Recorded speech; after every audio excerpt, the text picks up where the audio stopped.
প্ৰিয় বন্ধুসকল, প্ৰথম খবৰটি হৈছে গৰুখুটিত উচ্ছেদিত পৰিয়ালৰ পৰা 28 লাখ টকা লৈছিল দালাল চক্ৰই। প্ৰতিটো পৰিয়ালৰ পৰা লৈছিল 30ৰ পৰা 40 হাজাৰ টকা। চিপাঝাৰৰ গৰুখুটি উচ্ছেদক লৈ আজিও সমগ্ৰ ৰাজ্য উত্তাল হৈ থকাৰ মাজতে পোহৰলৈ আহিছে ভয়ংকৰ তথ্য।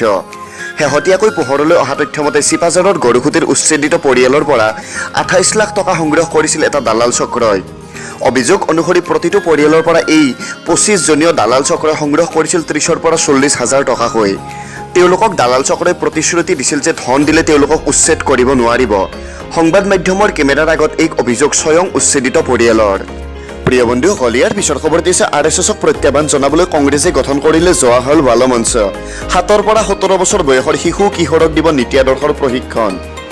ৰাষ্ট্ৰীয় স্বয়ংসেৱক সংঘক প্ৰত্যাহ্বান জনোৱাৰ লক্ষ্যৰে কংগ্ৰেছে গঠন কৰিলে জৱাহৰলাল বাল মঞ্চ।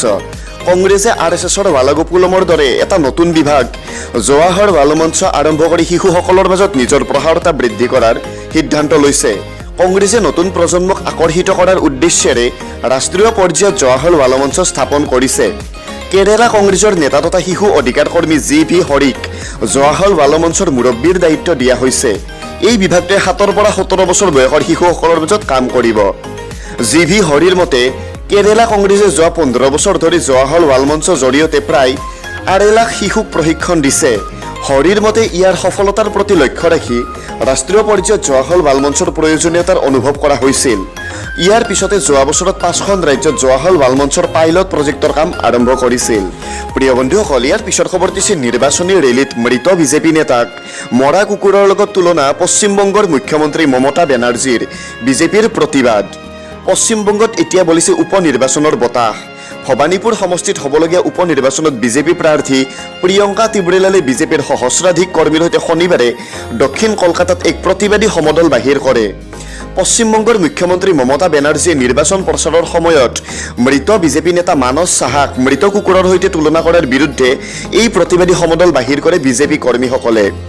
উল্লেখযোগ্য যে শুকুৰবাৰে ভবানীপুৰ বিধানসভা সমষ্টিৰ 71তম ৱাৰ্ডত ৰাইজক সম্বোধন কৰি বেনাৰ্জীয়ে কৈছিল যে যেতিয়া মই বৃহস্পতিবাৰে এখন সভাৰ বাবে গৈছিলোঁ, মই শুনিছিলোঁ যে বিজেপি কৰ্মীসকলে এটা মৰা কুকুৰৰ মৃতদেহ লৈ মোৰ ঘৰত প্ৰৱেশ কৰিবলৈ চেষ্টা কৰিছে। মৃত বিজেপি নেতা মানস সাহাই 2021 চনৰ পশ্চিমবংগ বিধানসভা নিৰ্বাচনত মাজগড়ত পশ্চিম বিধানসভা সমষ্টিৰ পৰা প্ৰতিদ্বন্দ্বিতা কৰিছিল আৰু প্ৰতিদ্বন্দ্বী TMC নেতা জিয়াছ উদ্দিন মোল্লাৰ হাতত 18,410টা ভোটৰ ব্যৱধানত পৰাস্ত হৈছিল। প্ৰিয় বন্ধুসকল, ইয়াৰ পিছৰ খবৰটি আছে যুৱতীৰ চলাহী কথাত ভুল গৈ নিজৰ কিডনী হেৰুৱালে বাক্সাৰ এজন যুৱকে।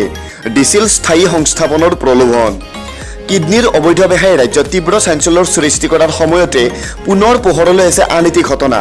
কৰ্ম সংস্থাপনৰ প্ৰলোভন দি কিডনী নিলে এজন যুৱকৰ। বিগত 2016 চনত সংঘটিত হৈছিল এই ঘটনাটো। মহানগৰীৰ নাৰেংগীৰ ফৰেষ্ট গেটত এগৰাকী যুৱতীৰ প্ৰৰোচনাত পৰি চিৰদিনলৈ ঘূণীয়া হ'ল বাক্সাৰ এজন যুৱক। এই যুৱকজনৰ নাম হৰেণ ডেকা। বাক্সা জিলাৰ বৰবৰী আৰক্ষী থানাৰ অন্তৰ্গত সিংৰাপাৰা গাঁৱৰ হৰেণ ডেকা কৰ্মসূত্ৰে আছিল গুৱাহাটী মহানগৰীত। এটা হোষ্টেলৰ ৰান্ধনী হিচাপে কৰ্মৰত হৰেণৰ চিনাকি হৈছিল নাৰেংগী ফৰেষ্ট গেটৰ অৰ্চনা দাস নামৰ এগৰাকী যুৱতীৰ সৈতে। এইগৰাকী অৰ্চনা দাসে চিনাকি সূত্ৰে হৰেণৰ পিতৃৰ বাবে এটা কিডনী দান কৰাৰ পৰামৰ্শ দিছিল। ইয়াৰ বিনিময়ত হৰেণক দিব শকত পৰিমাণৰ ধন আৰু স্থায়ী সংস্থাপন। দৰিদ্ৰতাৰ কৰাল গ্ৰাহত পৰি দিগবিদিক হেৰুৱা সহজ সৰল হৰেণেও সহজে মান্তি হৈছিল যুৱতীগৰাকীৰ চলাহী কথাত। সেইমতে বিভিন্ন কাগজ পত্ৰত চহী কৰাৰ পিছত হৰেণক লৈ গৈছিল কলকাতাৰ ৰবীন্দ্ৰনাথ টেগোৰ চিকিৎসালয়লৈ। তাতে হৰেণৰ সোঁফালৰ কিডনীটো উলিয়াই নিয়াৰ 3 মাহ পিছত উভতাই আনিছিল অসমলৈ।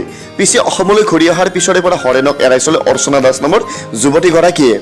উল্লেখযোগ্য যে শেহতীয়াকৈ দুৰ্বল হৈ পৰিছে হৰেণ। পত্নী আৰু 2 সন্তানৰ ভৱিষ্যতক লৈ এতিয়া অন্ধকাৰ দেখিছে হৰেণে। সেয়ে এতিয়া ন্যায় বিচাৰি প্ৰবঞ্চনাৰ বলি হৈ ঘূণীয়া জীৱন আঁকোৱালি লোৱা হৰেণ নামৰ দুৰ্ভগীয়া যুৱকজনে। প্ৰিয় বন্ধুসকল, ইয়াৰ পিছৰ খবৰ দিছে আকৌ হাফ পেণ্ট। এইবাৰ হাফ পেণ্ট পিন্ধি চৰকাৰী অনুষ্ঠানত ভাগ ল'লে জনপ্ৰিয় শিল্পী জুবিন গাৰ্গে।